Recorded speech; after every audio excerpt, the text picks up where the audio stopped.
Alors, je suis tombé récemment sur une étude vidéo de la prophétie de Malachie, et je rappelle qu'en 2005, il y a donc 15 ans, je publiais moi-même un ouvrage qui s'appelle Papes et prophéties, décodage et influence, qu'on peut trouver d'ailleurs sur Internet, sur Scribd, et qui est paru à l'époque chez Axiom.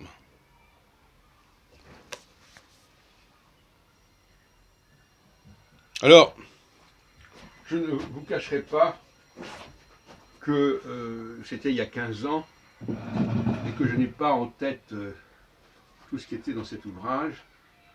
Et même en le lisant actuellement, je dois reconnaître que je suis un peu étranger à ma propre littérature. C'est d'ailleurs l'avantage des livres, c'est qu'ils se substituent à vous d'une certaine manière. Donc si quelqu'un veut savoir ce que je pense sur le sujet, il vaut mieux qu'il lise l'ouvrage plutôt qu'il ne vienne me rencontrer, parce que ce serait très décevant. Et je ne peux pas me remettre dans la peau de ce que j'écrivais et des documents dont je disposais à l'époque, il y a au début du XXe siècle, XXIe siècle. Mais par une lecture très rapide de mon ouvrage, je crois avoir capté, mais j'ai lu cet ouvrage comme quelqu'un lirait un ouvrage de quelqu'un d'autre. Je me sens complètement étranger à cet ouvrage, à la limite. Ce qui ne veut pas dire que je renie ce que j'ai écrit, mais que j'ai pris la distance et que je travaille sur d'autres sujets avec d'autres méthodes, même si ce ne soit qu'il y a 15 ans. Et l'idée qui revient dans ce livre, c'est effectivement, premièrement, que je ne crois pas du tout à la prophétie des papes en tant que prophétie. En revanche, que ce texte ait pu être instrumentalisé par le monde pontifical, c'est tout à fait possible. Quelles étaient les motivations? Oui, effectivement, c'est intéressant.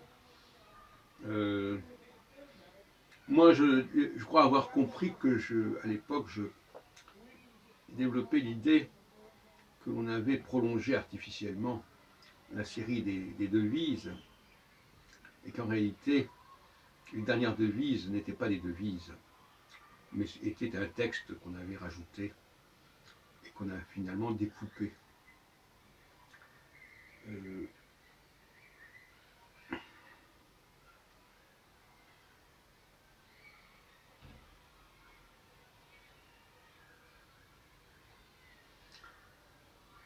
Ce sont des textes qui visent soit à prolonger cette liste artificiellement, soit au contraire à annoncer qu'elle se termine rapidement, selon qu'on est du côté des catholiques ou des protestants.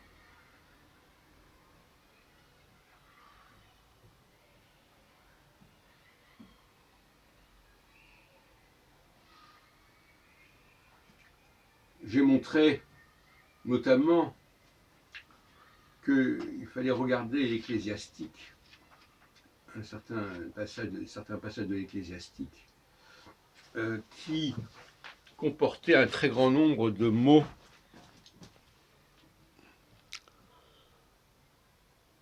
qu'on retrouve dans les dernières devises. Or, curieusement, ce passage de l'Ecclésiastique se trouve dans le Lignum Vitae d'Arnold de Villon, qui est l'auteur où l'on trouve pour la première fois cette prophétie des papes.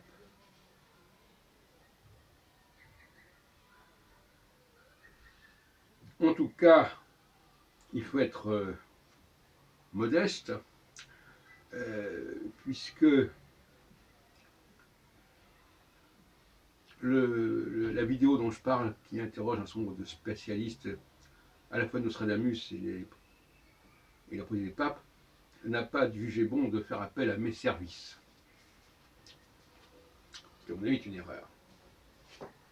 Et alors, je terminerai sur Nostradamus, puisque cette vidéo que j'ai mise en ligne sur Twitter, que j'ai partagée sur Twitter plutôt, cette vidéo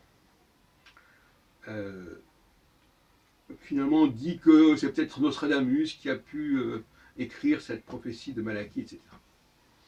Alors c'est l'occasion d'entendre d'énormités sur ce sujet, à commencer par la fameuse affaire de la prophétie concernant la mort d'Henri II en 1559, qui aurait été annoncée dès 1555 dans un quatrain bien connu.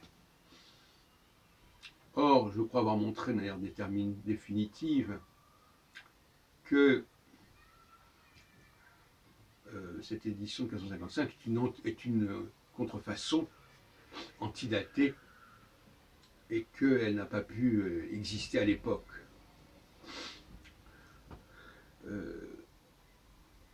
Il semble que ce ne soit pas avant 1588 à peu près, en tout cas pas avant 1584, que les premières centuries de Nostradamus est paru. Le reste, ce sont des documents antidatés. Concernant Varenne, qui est cité également dans cette émission, on sait très bien que c'est issu tout à fait aléatoire de la guide des chemins de France, et que c'est pas Nostradamus d'ailleurs qui a écrit ces quatrains de toute façon, et que les copistes ou les scribes qui devaient travailler à la ligne, qui devaient faire du remplissage en termes de nombre de quatrains par chaque centurie, c'est-à-dire chaque ensemble de 100 quatrains, se sont amusés à recopier comme ça